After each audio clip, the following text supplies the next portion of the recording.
ইসলামে নামাজ রোজার মতো পর্দার বিধানও ফরজ, অতি আবশ্যক। এটা নারী পুরুষ উভয়ের ক্ষেত্রেই সমানভাবে ফরজ করা হয়েছে।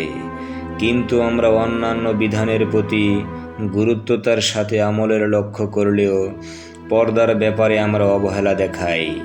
যতটুকু গুরুত্ব দেখাই তাও আবার বেশিরভাগই নারীদের প্রতি লক্ষ্য করে। নারী ও পুরুষ উভয়ের জন্যই তো পর্দার বিধান ফরজ, সেটা ক্ষেত্র বিশেষে ভিন্ন হতে পারে। নারী সৃষ্টির বৈশিষ্ট্য অনুযায়ী তার পর্দার ধরন হবে এবং পুরুষ সৃষ্টির বৈশিষ্ট্য অনুযায়ী তার পর্দার ধরন হবে।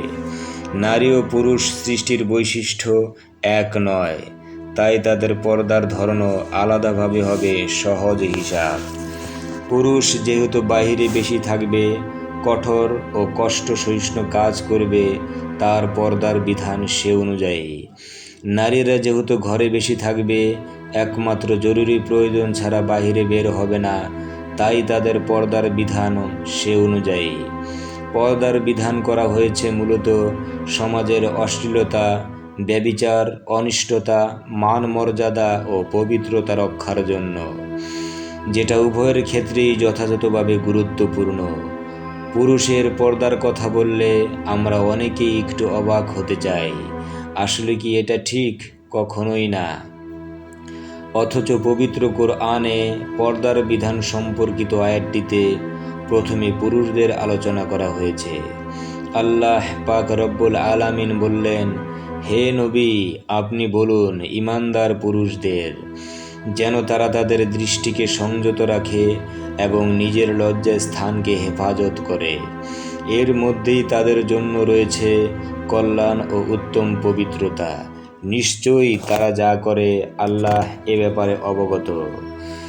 আর ঈমানদার নারীদের বলুন তারা যেন তাদের দৃষ্টিকে সংযত রাখে এবং লজ্জার স্থানকে হেফাজত করে। দেখুন, এ আয়াতের প্রথমেই পুরুষদের সম্পর্কে বলা হয়েছে তারা যেন তাদের দৃষ্টিকে অবনত রাখে বেগানা নারীদের থেকে। ইচ্ছাকৃত দৃষ্টিপাত থেকেই শুরু হয় অবৈধ যৌনাচারের সূচনা, যার পরিণাম ঘটিত হয় জিনা, ব্যভিচার, অশ্লীলতা থেকে শুরু করে আরও সব ভয়ঙ্কর গুনাহের কাজ। মহানবী সাল্লাল্লাহু আলাইহি সাল্লাম বলেছেন, যে ব্যক্তি বেগানা নারীদের দিকে যৌনতার আকাঙ্ক্ষা নিয়ে তাকাবে তার চোখে সীসা ঢেলে দেওয়া হবে। তিনি আরও বলেছেন, যখন কোনো নারী ও পুরুষ নির্জন অবস্থান করে তখন অবশ্যই সেখানে শয়তান প্রবেশ করে এবং তার শয়তানি ফাঁদের জাল বিস্তার করতে থাকে, যে জালের ফাঁদ থেকে বাঁচা অসম্ভব।